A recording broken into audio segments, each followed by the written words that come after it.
¿Qué tal? Muy buenas noches. Seguimos en esta jornada intensa, noticiosa acá en el país y la región del Biobío. Nosotros con una programación de prensa especial, un noticiero dedicado exclusivamente al problema de la congestión vehicular en nuestra zona, al transporte público, lo que pasa en el Gran Concepción.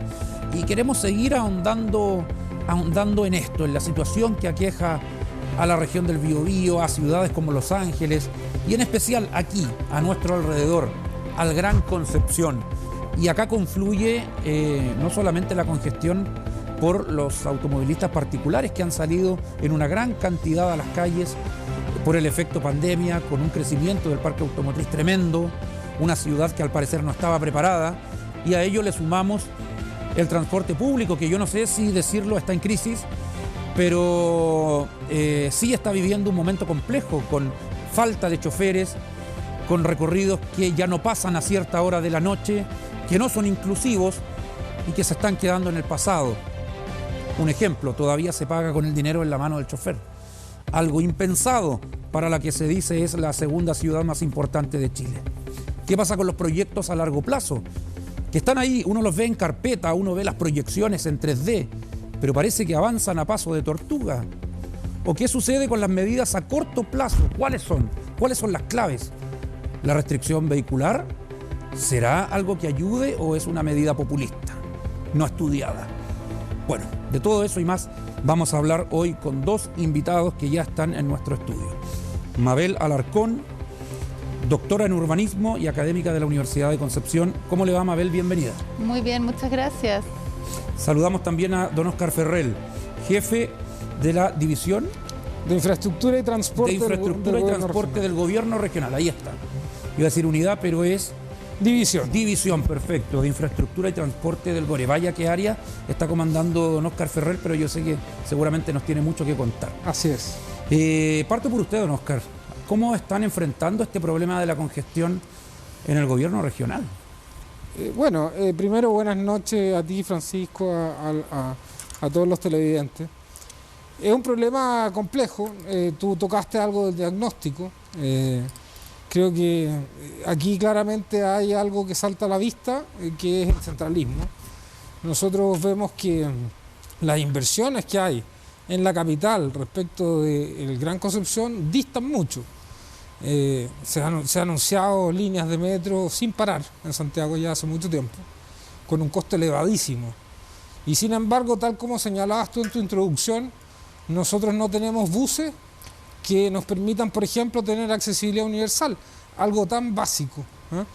Entonces, nosotros entramos desfasados, porque no sé si te recuerdas, la elección de gobernadores se aplazó, y quedamos en un periodo medio difícil respecto de hacer cosas con mucha fuerza el primer año, pero ya estamos impulsando, principalmente a través de nuestro rol articulador, convenios de programación que van en la línea de ir superando por sector ciertas brechas mínimas, pero a pesar de eso, en ese camino hemos encontrado que una dimensión son los recursos, pero por cierto que otra dimensión muy importante y que se nota mucho, por ejemplo, en los puentes, es quién maneja la intersectorialidad, quién en el fondo coordina, porque los puentes se han demorado mucho tiempo.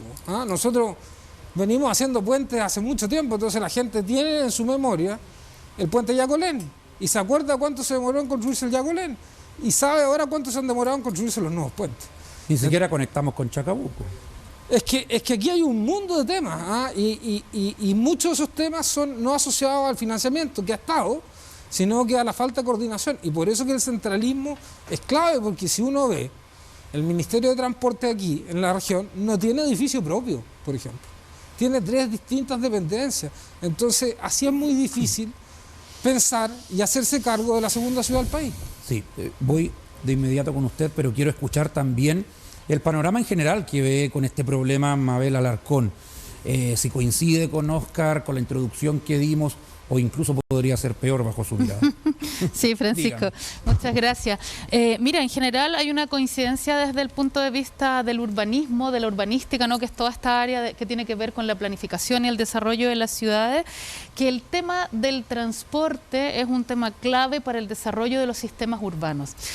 Yo agregaría aquí, además de lo que comenta Óscar, ¿no es cierto?, que por cierto somos un país centralizado y esto se repite no solo de escala general con las regiones, sino también la gente que vive en Santa Bárbara o que vive en Cañete, ¿no es cierto?, reclama lo mismo respecto de la estructura regional. Que hay un centralismo intrarregional. Un centralismo intrarregional e interprovincial también, sí, con las capitales de provincia respecto de las pequeñas o ciudades intermedias que están en cada una de ellas.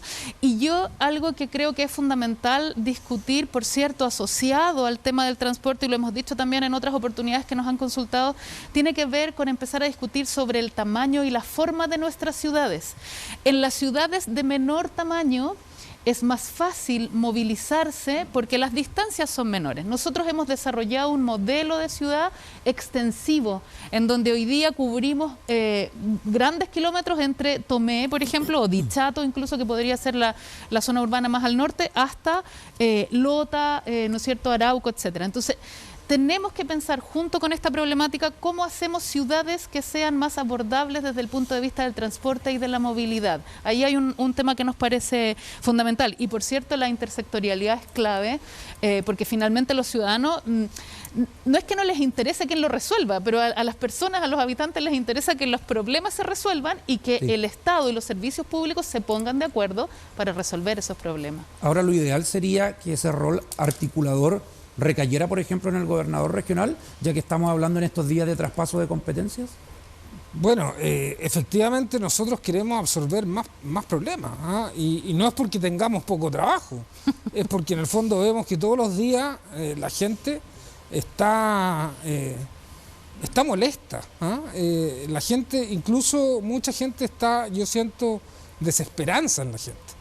Y por eso que a mí me alegra los números que tenemos de participación hoy en día, respecto a la encuesta, de la consulta, perdón, que en el fondo dan cuenta de que hay patria, por así decirlo. O sea que en el fondo cuando uno presenta una propuesta de camino conjunto entre autoridades regionales, alcaldes, ciudadanos, para en el fondo poner ciertos temas arriba de la mesa, hay respuesta, y eso para nosotros es una gran noticia, porque creemos que la única manera de ejercer más atribuciones es ir por la articulación.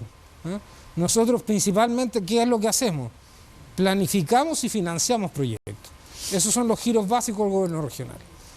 Pero a propósito de esta ausencia del Estado en temas de transporte, creemos que nosotros debemos tomar un rol más significativo y ir por algunas áreas, programas más específicos, como por ejemplo SECTRA, como por ejemplo la Unidad Operativa de Control de Tránsito, para poder darle otra dimensión a esas unidades, a esos programas. En el caso de SECTRA, creemos que SECTRA debe ser el ancla de la planificación, porque el problema de la intersectorialidad se resuelve cuando alguien dice, para allá va el camino. Entonces necesitamos que SECTRA ya no dependa del Ministerio de Transporte, sino que dependa del gobierno regional, porque nosotros tenemos una estrategia regional de desarrollo y tenemos un derrotero. Entonces ese es el derrotero que debe marcar el trabajo de los ministerios. Ahora lo vemos en este tema, lo vimos en la pandemia. Parece que muchos hablamos el mismo idioma, pero no somos capaces de entendernos, de sentarnos a conversar. ¿Cómo se logra eso, Mabel? Si el diagnóstico está claro, pero falta esa uniformidad de criterios.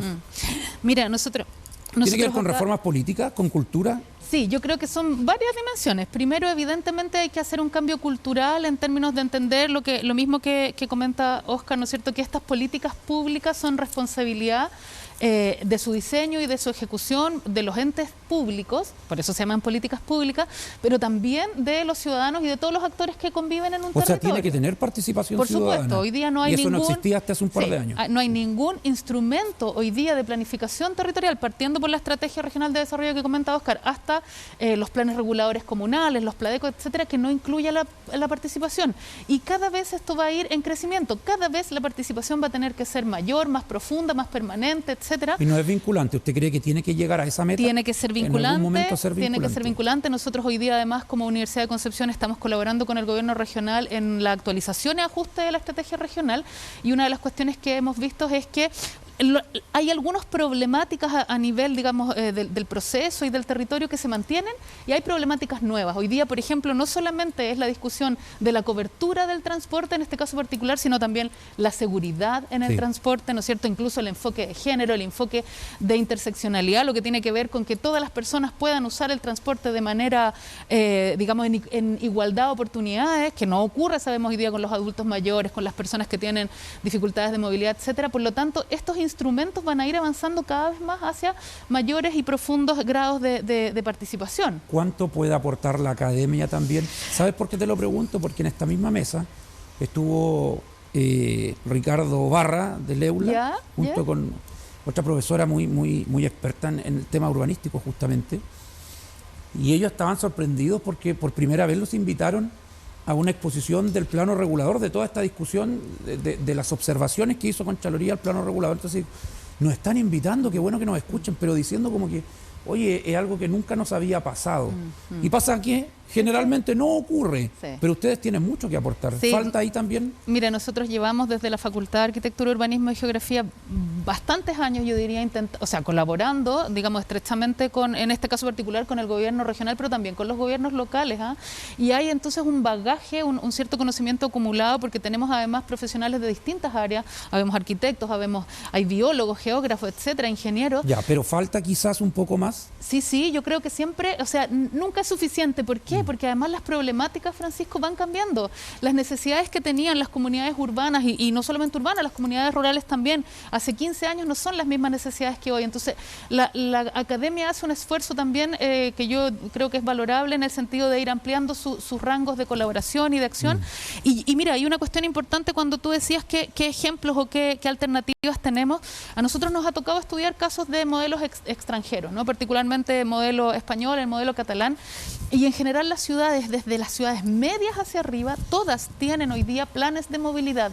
Ese es un concepto que está instalado ya en la planificación. ¿Qué es un plan de movilidad? Un plan de movilidad es un instrumento de planificación que de alguna manera da mucho énfasis a este ámbito específico, que está como por debajo de lo que nosotros hoy día conoceríamos como el plan regulador. Hoy día nosotros tenemos un plan regulador metropolitano, ¿no es cierto?, que regula usos de suelo y actividades en toda el área metropolitana, que son 11 ¿Está pendiente el actual? Y que está hoy día, por supuesto, en este proceso, ojalá, de cierre de su actualización. Pero además, en el caso de países europeos, hay planes por sector, por ámbito. Y en el caso, por ejemplo, de las ciudades de Cataluña, hay planes de movilidad. Yo tuve, digamos, el honor de participar en un par de ellos, ciudades grandes como Sabadell, Terrassa, que están en el área metropolitana de Barcelona, donde trabajábamos con componentes de planificación y también del diseño específico, por ejemplo, de las vías, de los accesos a los barrios, de los accesos a las zonas industriales, las conexiones entre los distintos modos. Creo que podemos avanzar. Hacia allá hay que mirar. Sí. Vamos a hacer un breve alto y volvemos con este especial de Mensaje Directo.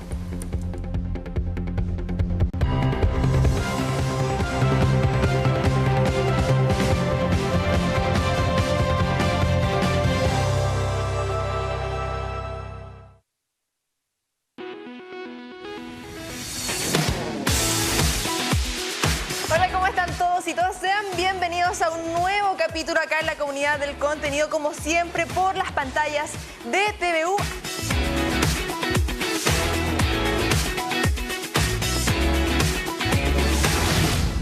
El futuro de la especie humana a largo plazo está en el espacio. O sea, ojo que es importante, tal como acabamos de ver, hay que cuidar nuestro planeta ahora, eso es urgente. Pero en el muy largo plazo, el futuro está en el espacio. Las barreras quizás pueden estar arriba o no. Lo cierto es que independiente de que la barrera esté arriba, uno tiene que parar, mirar y escuchar. Hay un paso peatonal, un paso de vehículo. Conversamos con las personas, con los peatones, conversamos con los automovilistas, conversamos con la autoridad, con FESUR, para ver de quién principalmente es la responsabilidad frente a esto. Y todos llegan a la conclusión que depende de nosotros, netamente.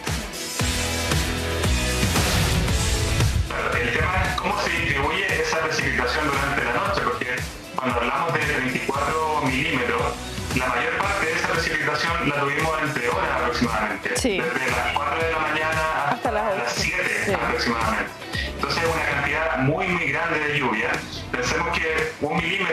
aproximadamente 1 litro de agua caída en 1 metro cuadrado. Entonces, cuando hablamos de 30 milímetros, son aproximadamente 30 litros por metro cuadrado.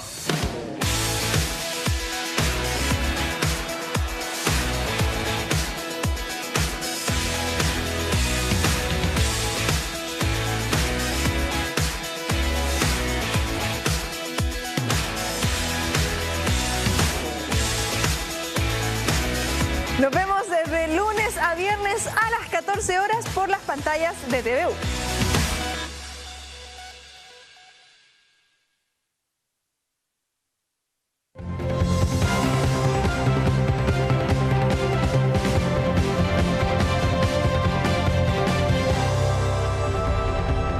Seguimos en mensaje directo hablando de la congestión vehicular en este día donde hemos conversado de esto íntegramente y el impacto que tiene este problema en la salud mental, como vimos una nota anteriormente, y en otras cuestiones también que afectan la calidad de vida. Pero bueno, cuando hay congestión, cuando hay tacos, sufren también aquellos conductores de vehículos de emergencia que se han visto muy, pero muy complicados con esta situación. Tenemos la opinión de Gladys Gutiérrez, geógrafa, en torno a este tema. Es un tema cultural, la falta de empatía, por así decirlo, con las situaciones de emergencia, porque la ley es clara. Es un tema de conocimiento. Si tú no conoces la ley de tránsito, finalmente actúas por instinto. Tú piensas, ves que detrás tuyo viene un carro de bomberos pidiendo paso porque va a una emergencia, y es como, chuta, ¿qué hago? La ley es clara. Si tú vas en una vía, tienes que apegarte a tu derecha, dejar, ¿cierto?, hacer esta especie de corredor de emergencia para que circulen los vehículos de emergencia. Yo hacía la consulta ayer con bomberos y personal de SAMU, ¿cierto?, que trabajan en esto, y me decían, sí, sabes que ha habido un cambio de mentalidad en la gente, pero todavía falta. En otros países, vehículos de emergencia también son considerados los vehículos de asistencia carretera y los de servicios de autopista. También es otro punto importante abordar, porque ellos también, cuando circulan, ¿cierto?, van justamente hacia una emergencia, porque un auto quedó en pana, porque hubo un accidente en una carretera, porque deben hacer el corte. En otros países como España esto es considerado vehículo de emergencia, y también ahora tenemos un nuevo punto en nuestro país, que ha sido la gran explosión de los vehículos de asistencia vecinal, que son los vehículos de seguridad ciudadana de los municipios. Hay muchos, y estos no están considerados dentro de un vehículo de emergencia. Entonces, ellos también, si bien no tienen una acción inmediata como las ambulancias o como bomberos, pero sí es una respuesta rápida, y también ellos tienen deberes que cumplir con respecto a los municipios, y son también el primero en llegar a la escena, que es el que puede transmitir, ¿cierto?, y traspasar la información para poder colaborar con la toma de decisiones. Sí, no es menor lo que dice esta experta Oscar. Es un tema que tiene muchas aristas, pero también apela a la poca empatía de los conductores, que en un momento que intentan arreglársela ellos mismos y no le importa que venga una ambulancia o un carro de bomberos atrás. Bueno, efectivamente, lo que a mí me ha tocado presenciar... Ahora algunos les cobran hasta peaje, discúlpame, claro, pero son cosas que son increíbles que pasen. Lo que yo he visto en San Pedro sobrepasa todo, digamos. La ley de la selva. La ley de la selva, es auto arriba de la ciclovía, sálvese quien pueda. No obstante a eso, yo algo mencioné en el primer bloque respecto a la necesidad de ir por más cosas. Una de las cosas que mencioné fue la Unidad Operativa de Control de Tránsito. ¿Y por qué mencioné la Unidad Operativa de Control de Tránsito? Porque me ha tocado constatar que ir a un poste y ver 4 cámaras. 4 cámaras de 4 distintos servicios públicos. Y nadie hoy está haciendo la integración, el mapeo, el paneo global. ¿Para qué? Para poder tener protocolos de asistencia técnica temprana. Porque si hay un incidente que es de bombero, necesariamente deberíamos tener un procedimiento express para llegar a bombero, para carabineros, a veces a fiscalía, a veces a la municipalidad. O sea, nadie está sobre la estructura de cada servicio público, y eso trae problemas serios, trae ineficiencia severa, y por cierto que en el fondo no contribuye a este cambio de switch que hablaba la persona de la cuña, porque en el fondo se necesita reforzar ese cambio que yo creo que es incipiente en la gente. A mí me gusta ver cómo, por ejemplo, en el Parque Ecuador veo cada vez más los automovilistas haciendo lo que deben hacer en los pasos de cebra, respetando a los ciclistas, a los peatones. Creo que hay una mejora incipiente en eso que hay que rescatar, pero nosotros también como autoridades debemos poner la tecnología al servicio de las personas para que esto vaya de la mano y en el fondo se vea un cambio. Sí, ¿cuánto depende de las personas también? No solo de la autoridad. Sí, depende mucho. Yo pensaba ahora que escuchaba a Óscar, claro, hay cambios culturales que se han dado, sobre todo en el último tiempo, por movimientos sociales, ¿no? Como la defensa de los derechos de las mascotas, por ejemplo. Y también la defensa del derecho a la ciudad. Ese es un movimiento social que se ha instalado con fuerza en Chile, sobre todo aquí en la región del Biobío, donde hay vecinos, donde hay habitantes que defienden su derecho al sol, entonces están algunos embarcados en cuestiones bien interesantes como por ejemplo regular las alturas de la ciudad, etcétera, y también el movimiento de los ciclistas. Eso es fundamental, ha sido súper importante en el cambio de mentalidad. Y yo ahí agregaría que además en este sentido la política pública tiene una responsabilidad que es inducir ese cambio cultural y de alguna manera regularizarlo, porque el cambio cultural se produce, ¿cierto?, en una determinada sociedad, pero si no hay un marco de política que lo acompañe, se queda muchas veces en las frustraciones que pueden tener las personas de ver que hay cosas que no se modifican. Entonces, tiene que ser un proceso muy, digamos, acompañado y muy coordinado entre ciudadanía e institucionalidad y política pública. Sí, Óscar, tú hablaste hace un rato de la consulta ciudadana, que fue iniciativa del gobierno regional. ¿Cómo va ese proceso hasta la medianía de esta tarde? ¿Cuánta gente había votado y qué expectativas tienen con ello? Mira, para nosotros lo más importante de la consulta es seguir un principio filosófico que dice que si tú haces lo mismo siempre vas a tener los mismos resultados siempre. Entonces, entendiendo que nosotros no queremos los mismos resultados, tenemos que innovar para ver la posibilidad de que haya otro resultado. Entonces, claramente cuando uno va desde las regiones a Santiago a plantear de que, por ejemplo, se necesita renovar los buses, la conversación parte de manera muy distinta si uno tiene 50.000 evaluaciones de transporte público. O sea, es como ir solo o ir acompañado, y ir acompañado por una voz articulada. Entonces, nosotros creemos que este es el principio de un camino que hay que recorrer con la ciudadanía, porque si todo sale bien, nosotros nos vamos a llenar de obras, y eso también trae congestión, ¿no? Entonces, este es un camino que va a ser difícil, y que en el fondo tenemos que actuar coordinadamente, porque vivimos una situación hoy día de emergencia. Está normalizada, pero a mi juicio es de emergencia. Después de haber analizado detalladamente las comunas del Gran Concepción, veo 12 puntos, 13 puntos complicados en cada comuna, y por lo tanto es una situación completamente generalizada y de la cual vamos a tener que salir en conjunto. Así como salimos del terremoto, así vamos a tener que salir de esto. Pero va a requerir de un tiempo largo, porque en el fondo la deficiencia, el arrastre que llevamos de falta de inversión, de falta de cortar los temas, hace de que hoy día haya mucho retraso, haya un escenario muy difícil, ¿eh? Y por lo mismo que la consulta representa un aire nuevo que hay que cuidar, que por cierto hay que perfeccionar, las cosas no son siempre perfectibles, y nosotros siempre vamos a estar dispuestos a mejorar las cosas, pero nosotros no tenemos atribuciones, necesitamos articular, mostrar de que hay un vacío, y ese vacío hay que rellenarlo desde la democracia, desde las propuestas, desde la articulación de los excelentes profesionales que tenemos acá. Se está pagando el noviciado del cargo de los gobernadores regionales, porque muchos reclaman eso, que no tienen atribuciones.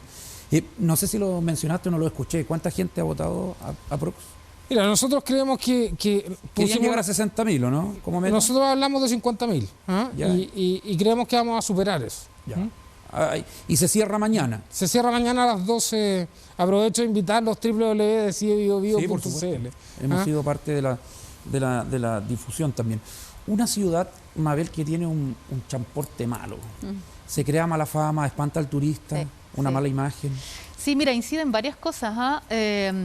Nosotros hemos venido planteando en el último tiempo, nos tocó participar hace un par de años ya en una consultoría para el tema del cambio de la matriz de transporte, de la matriz energética a la electromovilidad, que fue, digamos, solicitada por la Agencia de Sostenibilidad.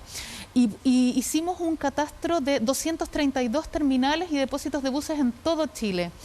Y la región que aparecía más crítica, adivinen cuál era.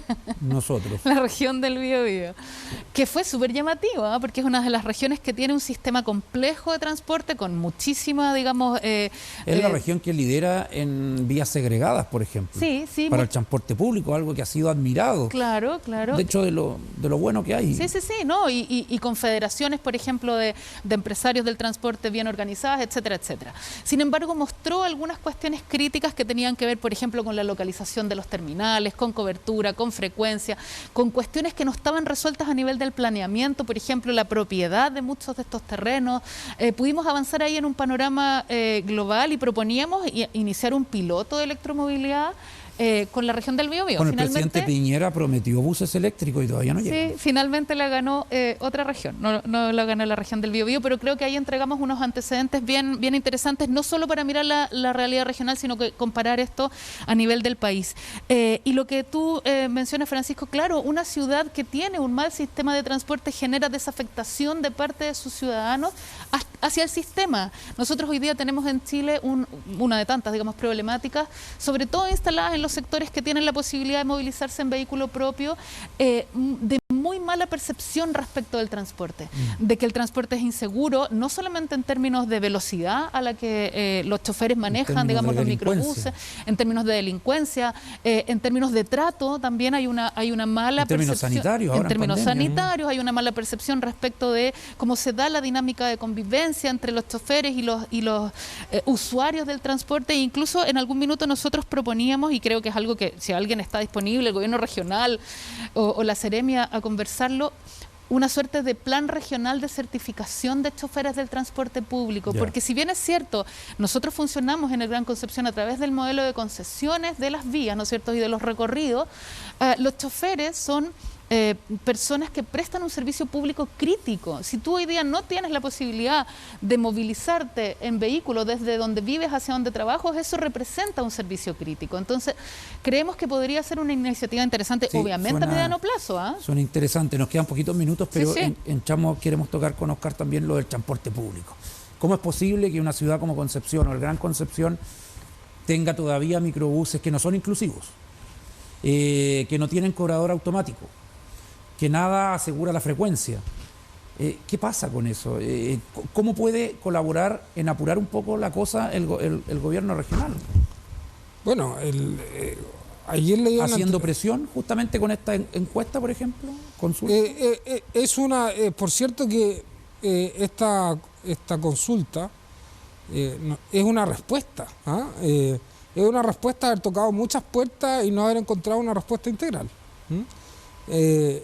Y estoy hablando de, además, porque aquí hay que hacerse cargo de un déficit histórico. Esto no tiene que ver con el último periodo, no. Esto se ha venido fraguando en el tiempo, y hoy día el problema es de marca mayor. Por eso que yo hablaba de una emergencia, porque en el fondo, cuando uno no avanza en el ámbito público, después los proyectos se desactualizan.